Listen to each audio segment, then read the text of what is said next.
presented by FP. These are the hotties of Wave H. Crossing the starting mat, including more of my friends from Colombia.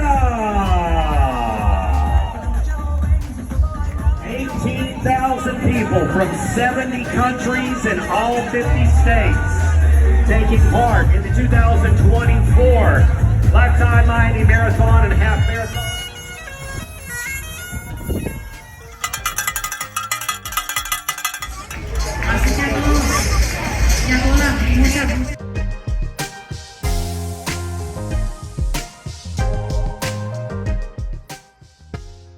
There we go.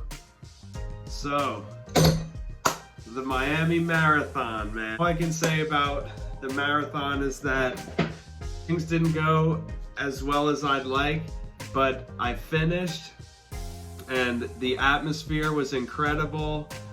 It hurt, there was a struggle, total struggle, but the medal is sick. I'm so happy I finished, and the energy and the atmosphere was amazing. So here we go. Let's kind of get into the little recap here. The last video, that was 4 days out from the marathon. I was sick. I spent the 4 days before the marathon just resting as much as I could, drinking tea. I took some Dayquil, and by the day of the race, I was feeling maybe like 50%. I really didn't feel good, but the morning of the race, we woke up at like 3 a.m. We were out the door at like 3:45, headed down to Miami. We got down there like 4 a.m., parked downtown. It was crazy downtown. The marathon was going on, but there's also a bunch of nightclubs down there, like Club Space, Club 11. So there were people still partying. It was just a crazy atmosphere. It's right downtown in Miami, about 2 or 3 blocks from the race. Hung out at the car for about half an hour. I had my sweats on with my race gear underneath, just trying to stay warm, drinking water. I took some more Dayquil. So about an hour before the start of the race, put my sunblock on and was just being nervous. And right away, the energy was just unreal. This is the biggest race that I'd ever done. There were 18,000 people, all 50 states, 70 countries. I was in Corral H, which was towards the back of the pack. I had estimated my finish time at about 4 hours, which turned out not to happen. I ended up finishing in 5 hours and 21 minutes, and I averaged 12:16 mile, which is about 2 minutes slower than I wanted to. I wanted to aim for about 10-minute mile, and in the beginning I kind of did that, but after the halfway point, like the half marathon, it just wasn't happening. I think my medicine wore off. I started feeling more congested. My chest was hurting, and I was just smoked. It was really hot, hotter than it was supposed to be. Like today in Fort Lauderdale in South Florida, it was 65 degrees about. That day it was humid in the morning, and by 9-10 o'clock it started to get really hot. By the half marathon point, it was in the 80s already. And when you start in front of the Casilla Center, or where the Miami Heat play downtown, and you go north for about 600 meters and then immediately turn east and head over to Miami Beach and South Beach.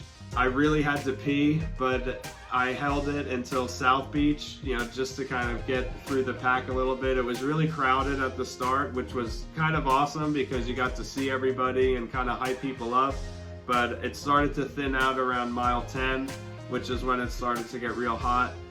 The half marathon point, which is you're back in downtown. You go from Miami Beach back west over the Venetian Causeway and take a few little zigzags and stuff through downtown.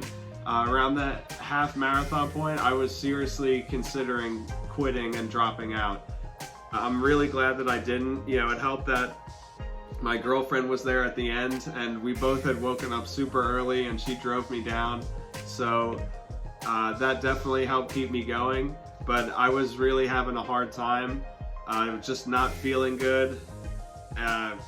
Being sick the whole week before.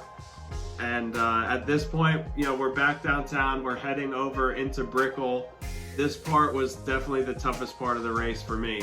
Like, you go from downtown Miami over into Brickell, run through Brickell, and then do an out and back on the Rickenbacker Causeway, which goes over to Key Biscayne. But this was, it's a long bridge, and we did about a half mile out and back before you actually go over the bridge, and there was no shade. It was super hot. That was a really tough part for me. I walked most of that part, and then after that we turned south again and went down Bayshore Drive and through Coconut Grove. Coconut Grove kicked my ass. It absolutely kicked my ass.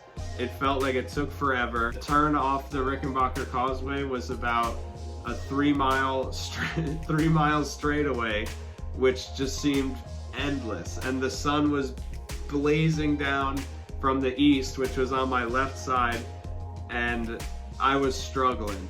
By this point, like around mile 20, I was just done, and I ended up alternate walking 100 yards and jogging 100 yards, and it was awesome though. There were people out there spraying the runners with hoses and giving out bags of ice to us and everything, and that really helped keep me going. The crowd was kind of thin, but the people who were out there in Coconut Grove really pushed me and kept me going, man, because I was hurting at that point.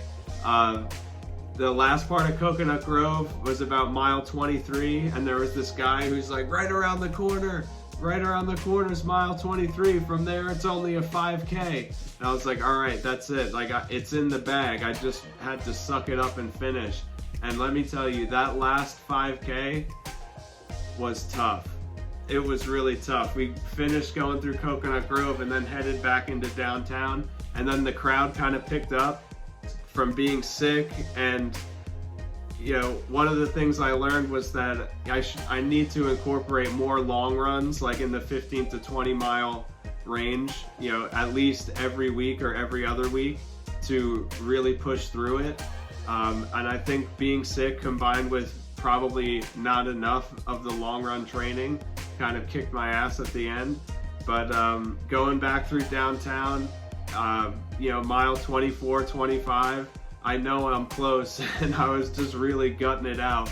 And the last shoot towards the finish line just felt like it never ended. There was a whole shoot, maybe 3 or 4 blocks long, with people on either side screaming and yelling. If it weren't for them, I definitely would have walked the rest of the way, but it felt like it took forever to get there. But crossing the finish line was absolutely amazing. The race was great. There's a bunch of pictures of all the runners. There were course photographers all over the place. It was a cool course. They gave out water and Gatorade and gels and stuff. I actually got some cool gels. I got a salted lime with caffeine flavored gel and a salted caramel gel that I kind of stashed and saved for later. But I had a Camelback handheld water bottle, 21 ounce water bottle.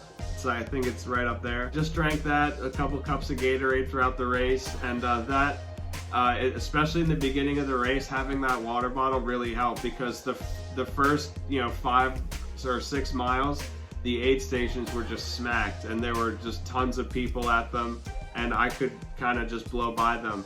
A couple of the aid stations that had bananas, it was a little sketchy because there were banana peels all over the ground, and I actually slipped on a couple of them. Overall, it was a great race, great experience. I would definitely do it again, and it was just a lot hotter than I think anyone anticipated. The original forecast for the day was for about 65 or 70 degrees, and it ended up being 86 degrees by the time I finished, with about 65% humidity. So it was a pretty hot race, and by the end of it, I was just totally done. It was just yesterday, so today I went to work. I feel all right. The illness is getting a little bit better. But overall, it was a great experience, and I'm looking forward to my next race, which is going to be a beast. It's the Lost 100K, which is a half lap around Lake Okeechobee, and that's in less than a month from now.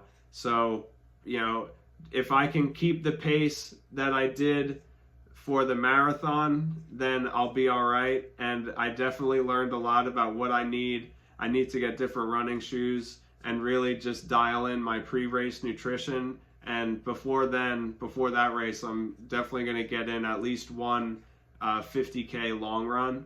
But yeah, so first marathon, Miami Marathon in the books. It was amazing. And anyone who was there, comment and let me know. Give me a shout out. And yeah, I'll definitely do it again next year. So, all right, guys. See ya.